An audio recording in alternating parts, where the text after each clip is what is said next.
Hey guys, look what I got. That's right, I got the new Freewing Vulcan.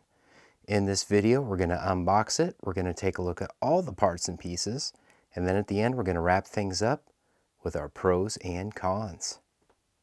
Alright, here's what we've got inside the box.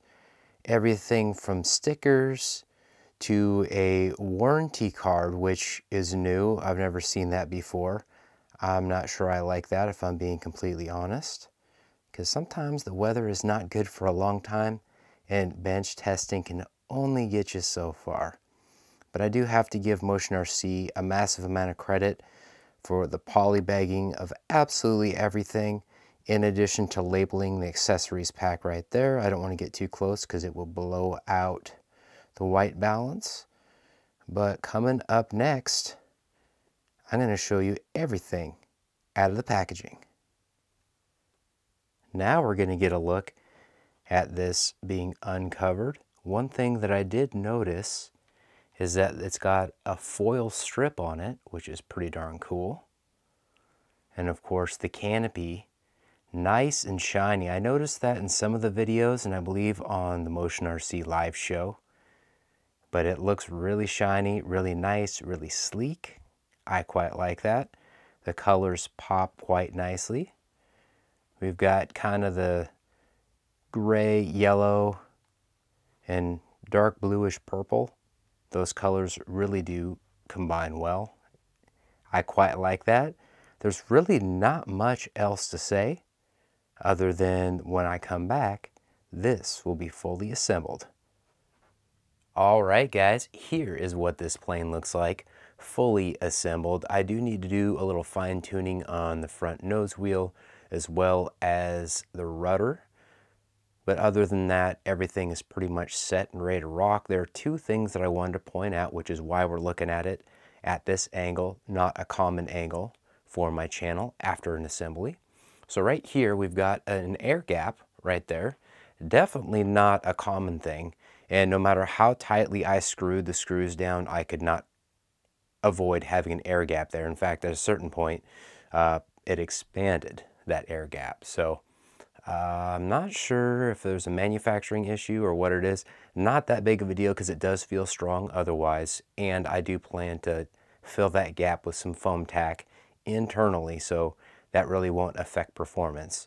The other thing, and this is actually, it was a little annoying, but in the end it's probably best long term. The elevators were really resistant to movement, so I had to work those in quite a bit more than normal. So wanted to point those out. When we come back, we're going to look at this thing from a different angle with the retracts down. We're going to do some control surfaces movement, all kinds of fun stuff, and that's all coming up next. This is what it looks like with the landing gear deployed. The landing gear looks pretty darn lean and mean.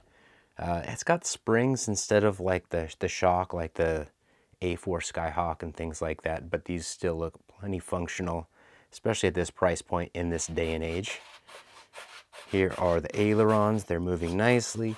Plenty of elevator throw, and I've got dual rates. This is my low rates, and it's still lots of throw. And rudder, that is my low rates too. So fantastic. We're going to flip it around and take another look. Here we go, guys. This is the low rates for the ailerons. In fact, everything I've shown so far are my low rate settings. And that is awesome. Now we get to take a look at the flaps. I do not have a delay set. I cannot remember if this should or should not have a delay. I know with the blue box that's a no-no. At least that's historically what the approach has been, and I've had success with it. When we come back, we are going to rev up this EDF unit big time. All right, we're going to let this thing rock.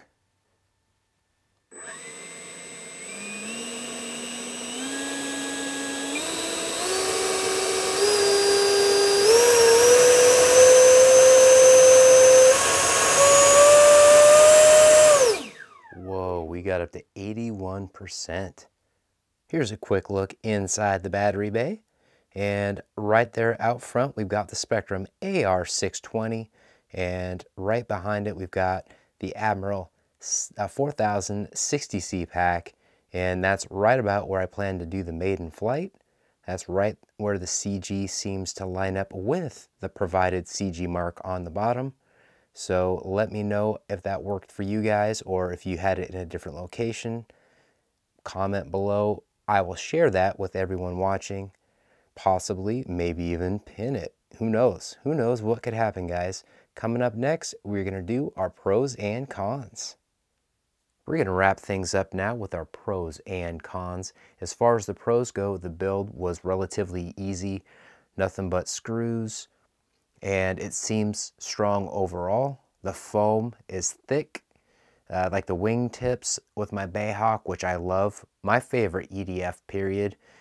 The wing tips, however, if you bump them just a little bit, they're really thin, so they can experience damage, for lack of a better way to describe it. This seems like it's going to be a little bit more robust in that regard.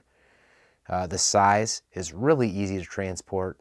I like that, which also means that it's easier to store. I like that too. And this has 6S inrunner power. And according to Motion RC, alpha of Motion RC, this is the fastest 70mm EDF jet that they make. And like I said, I love this size. It is awesome. The stock landing gear definitely seems good at first glance. It doesn't have that quite have that high action that the Skyhawk has. There's a spring. It's the Alio, I believe that's how that's pronounced or described. But it still looks like it's going to work well. I'm going to probably try it with some grass ops at some point. As far as the cons go, the lights, there aren't any. And that's always going to be a con to me, especially in the $300 price range. I don't care how much shipping costs these days. Put on the lights. Come on, guys. That's one of the things that I love about my Bayhawk. Not only does it have a high visibility paint scheme, like this does, which is good. However, when the sun starts coming down, we're rolling into fall, those days, that window of time to fly right after work is significantly less this time of year. So lights come in handy. Big con for me. As far as the elevators go, this is a little bit of a pro and a con that I mentioned earlier. The elevators are very stiff and it required a ton of working in, so that was kind of a pain in the butt. I wanted to get the video done, but pushed it back another day. You guys really don't know that without me saying that, but I wanted to make sure it was right. That way when I fly it, I'm not going to overload the servos. So always work your control surfaces, guys. Pro tip there. As far as the horizontal stab, screwing in the assembly on the back end, when I screwed in the horizontal stab, there was a gap that I showed earlier, and it's not completely sealed. I've got to call that a con. Not a major con, but I got to call it.